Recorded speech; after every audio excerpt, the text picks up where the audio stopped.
Bonjour, bienvenue à toi dans ce nouvel épisode, c'est Vanessa, j'espère que tu vas bien. Aujourd'hui, on va voir ensemble comment être soi-même, comment devenir soi-même. Tu l'exprimes comme tu veux. Alors c'est un sujet qui me parle beaucoup parce que déjà forcément on en parle beaucoup ici sur cette chaîne. Et puis alors c'est forcément on aborde aussi la question du conditionnement de la société, du déterminisme social et tout ça, ça me passionne.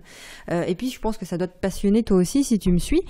Alors avant de t'expliquer comment être soi-même réellement, on va d'abord déterminer ensemble ce que ça veut dire que de ne pas être soi-même. C'est quoi ne pas être soi-même? Ça veut dire quoi ça? Tu le sais aussi bien que moi, on est dans une société du paraître, où il faut paraître fort, où il faut paraître beau, où pour être le mec ou la nana qui réussit, eh bien, il faut être dans une case, il faut coller parfaitement aux cases du système. Donc pour être passé pour quelqu'un qui a de la réussite, qui réussit sa vie, qui a une belle vie, qui est heureux, faut coller à un certain déterminisme finalement, à certaines choses qu'on a déterminées pour nous. Donc il y a cette pression sociale et finalement ne pas être soi-même, c'est en permanence mettre des masques sociaux pour coller à ce déterminisme, pour coller à cette case finalement. Donc un masque social pour paraître cette personne que l'on envie tant, cette personne qui réussit, cette caricature de la personne qui est heureuse dans la société, selon la société. Je te rappelle d'un truc, c'est que depuis que tu es tout bébé, depuis qu'on est bébé, on a tous d'ailleurs été créés par cette société. Le prénom, le nom que tu as, il t'a été donné par tes parents, c'est pas toi qui l'as choisi. La langue que tu parles, le français, ça a été, t'as grandi avec cette langue-là, donc c'est quelque chose que t'as pas choisi non plus. Et si tu es autant attaché à tes parents, si tu donnes autant d'importance à ce que disent tes parents, à ce que disent les médias, à ce que disent la télé, à ce que disent l'école, l'église et tout ce que tu veux, eh bien c'est parce que ce sont les premières personnes, les premières figures d'autorité qui ont eu l'influence sur toi. Et c'est eux qui t'ont construit. Donc tu donnes forcément de l'importance à ça. Donc tu as tendance à ne pas remettre en question tout ça. Je dis tu, mais c'est nous. Bon. Et c'est pareil pour la posture, pour ta manière de t'exprimer, tes mots, ton vocabulaire, tout ce qu'on utilise, nos expressions, c'est quelque chose qui a été implanté en nous par les autres. C'est quelque chose qui vient de l'extérieur finalement. Et ça, c'est important d'en prendre conscience. Que tout ce que l'on est une construction de la société. Il faut en prendre conscience, point. Déjà, c'est le point de départ. Alors tu vas me dire, mais attends Vanessa, il est où le problème en fait? On est dans un système, ok, ce système il nous veut du bien, il veut qu'on soit heureux, il veut qu'on avance, donc il est où le problème en fait? Alors le problème, donc il y a plusieurs problèmes. Déjà le problème c'est que je suis pas certaine de ça, je suis pas certaine que le système nous veuille du bien à 100%, mais bon ça c'est une autre histoire, on le verra plus tard. Second problème c'est que on est tous différents. On est tous différents, mais à partir du moment où tu nais dans un système qui est unique, c'est-à-dire dans un système qui t'inculque des codes qui sont uniques, une façon de penser qui est unique, et si tu sors de cette façon de penser, t'es un petit peu marginalisé, t'es un petit peu vu comme quelqu'un de bizarre, quelqu'un qu'il faut éviter, tu vois, quelqu'un qui est un petit peu regardé d'un mauvais œil. On est dans la société, elle te dicte une morale qui est censée dicter ta vie, et si tu t'écartes un petit peu de cette morale, et encore une fois, t'es un petit peu le crétin du coin, quoi. Donc, la société, elle t'empêche finalement de te révéler pleinement, de pleinement briller, et ça devient un problème.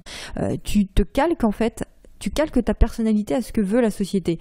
Et être soi-même, c'est pas ça, ça va à l'encontre, ça, d'être soi-même. Donc, pour devenir, justement, pleinement toi-même, il faut déjà prendre conscience de ce conditionnement-là, de d'accepter qu'on a tous été conditionnés et que et qu'à un moment donné, faut prendre la décision de retirer, de se débarrasser de ce masque social.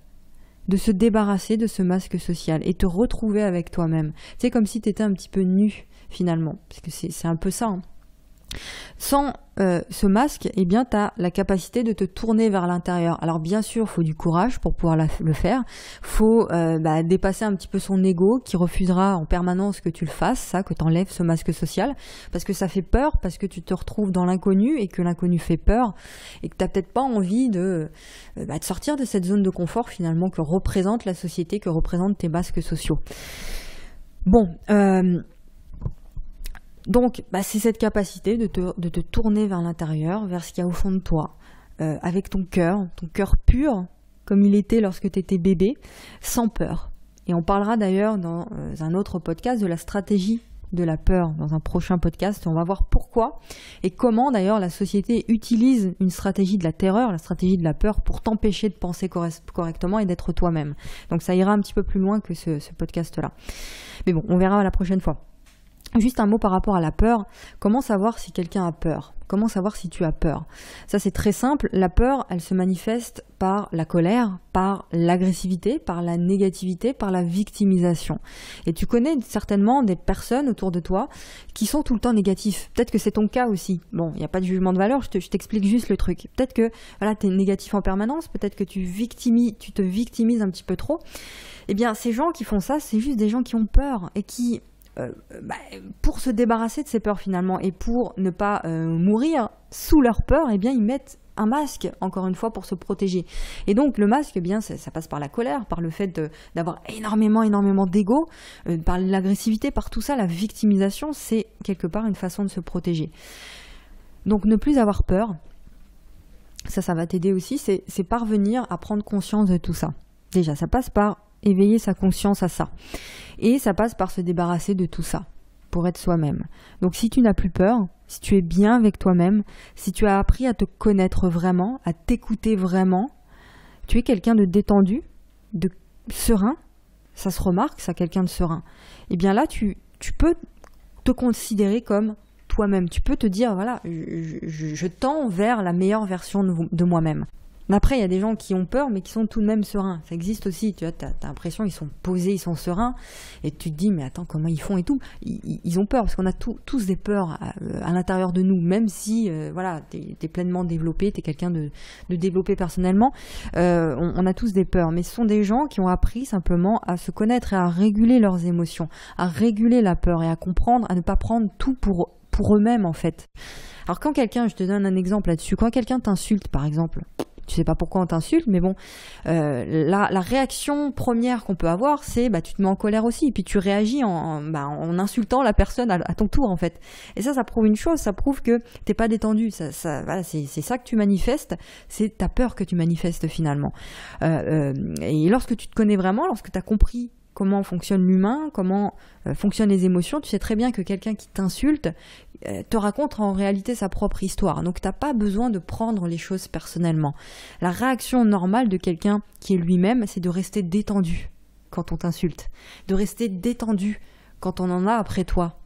Parce que la personne qui comprend tout ça sait très bien que l'autre qui t'insulte ou qui vient de frapper ou j'en sais rien, finalement est dans la peur permanente et te raconte sa propre histoire. Ok, donc rester soi-même, c'est rester parfaitement détendu, c'est observer ce qui se passe autour de toi de la façon la plus naturelle qui soit, la plus neutre, comme si tu n'étais pas directement concerné, ce qui est le cas d'ailleurs, par ce qui se passe autour de toi. Ok, ce qui se passe à l'extérieur n'a pas à avoir d'incidence sur toi. La réaction des gens à l'extérieur, la peur des gens, la colère des gens, le comportement des gens autour de toi ne devrait pas avoir à te changer. Voilà, tu restes détendu, tu respires, tu restes toi-même et tu observes. D'accord? Et à chaque fois que tu vois une situation délicate, d'ailleurs, profites-en pour faire cet exercice. De façon consciente, profites-en pour rester détendu. Alors c'est hyper compliqué à le faire, je te l'accorde, mais fais-le. Entraîne-toi à le faire déjà. Malgré le brouhaha qu'il y a autour de toi, essaie de rester complètement aligné, de ressentir les choses, de ressentir ce qu'il y a à l'intérieur de toi, de calmer tout ça. Et plus tu seras en capacité de faire ça, de revenir à l'intérieur, de comprendre ce qui te fait finalement, ce qui te fait vibrer, quelle est ta nature, quelle est la nature de ta personnalité, quelle est l'essence même de ce qui te fait, de ce qui te passionne, de ce qui te parle finalement, plus tu seras aligné, plus tu seras en direction de toi-même. Tu vois, l'idée c'est vraiment d'être pleinement avec ton corps, de ressentir ton corps et d'essayer de te calmer en te recentrant. Bon, déjà tu es dans une bonne direction pour être toi-même, pour mieux te comprendre quand tu fais ça.